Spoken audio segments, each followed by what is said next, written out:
同学们好，欢迎同学们跟着林老师学汉字。今天我们来学习文这个字，文字的文，文化的文。大家来看文这个字的它的演变过程。那它呢是一个象形文字。大家来看甲骨文，它就像一个正立的人，最上端是头，左右伸展的是两臂，下部是两腿，它的胸前呢刻有美观的花纹。在金文当中呢，它和这个甲骨文差不多，但是呢在小篆的时候呢，就把胸前的花纹给省略掉了。那么其实这个文呢，它的本意就是指胸前刻的这个花纹。纹身的这个习俗呢，历史悠久，我国的上古人就有这样的习惯，他们在自己的身上刺下各种花纹图案，作为身体的装饰。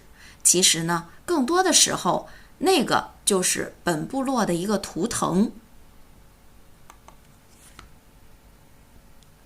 汉字呢，它最初是照事物的形象画下来的。刚才我们也看到文的这个演变过程，最早呢就是甲骨文、金文。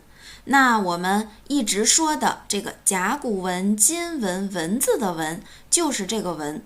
那它最早呢就是一种花纹，后来这个文字呢，它又引申指汉字。那么早在远古时期呀，人们就开始用图画来表达某种意思，方法很简单。如果要表示一头牛，就在山洞的岩壁上画上一只牛。那么这个图呢，就是新石器时代黑山的岩画。那这个呢，就是大汶口文化遗产出土的陶器上的这个符号。大家来看，它特别的简练抽象，上边好像是太阳，下边好像一座山。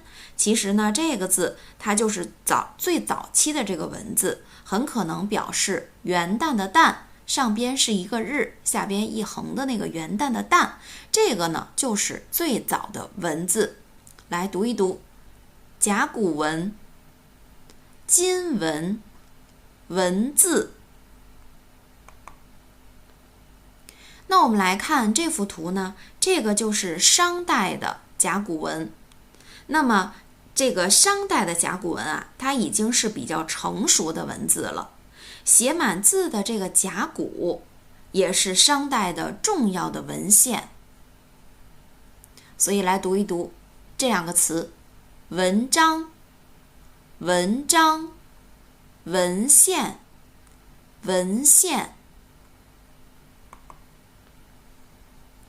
那么社会发展到了这个较高的阶段，制度和规范也更加的完善了，物质丰富了，人们对于精神层面的东西呢，就要求的更高了，而文也逐渐成为偏重于精神层面的一个意义广泛的字。现代汉语词典中解释文化是什么意思呢？就是人类所创造的财富的总和，特指精神财富，如文学、艺术、教育、科学等等，比如中国文化。那这个文明呢，对文明的解释与文化是相同的。那我们怎样介绍自己的国家呢？中国是一个文明古国。来读读这两个词：文化、文化、文明、文明。那么在古代呢，想要为国效力，大致有两条路可以走，或从文，或从武。习武报国讲求的是勇气，是建立战功。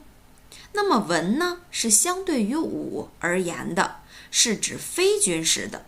俗话说，文能安邦，武能定国。那么又如文武双全，这些词语当中的这个文呢，都是指非军事的这个才能。我们来读一读这两句：文能安邦，武能定国。咱们说一个人文武双全，文武双全。好，那下边呢，我们就来看一看传统文化小知识，文房四宝。大家知道文房四宝是什么呢？